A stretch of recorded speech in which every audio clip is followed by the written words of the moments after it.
Joo.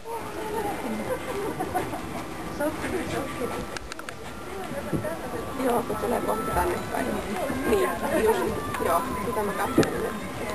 4 ja minulle tullessaan se on peruskoulutettu.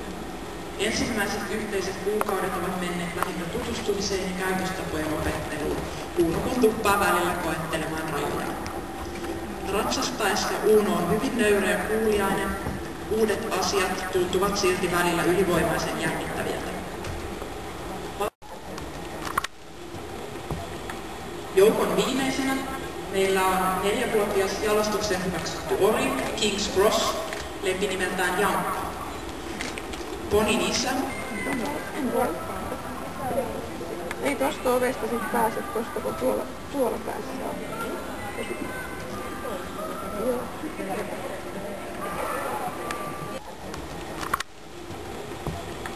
Joukon viimeisenä meillä on 4-vuotias jalostuksen hyväksytty ori, King's Cross, lempinimeltään Jankka.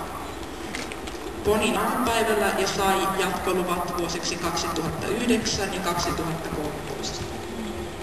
Vai vuosiksi 2009-2013 tietysti.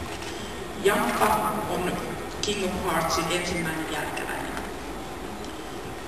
King of Heartsin on ensimmäinen Suomessa kasvatettu valiolla arvoilla palkittu Mary Hannah, jonka varsoista Jankka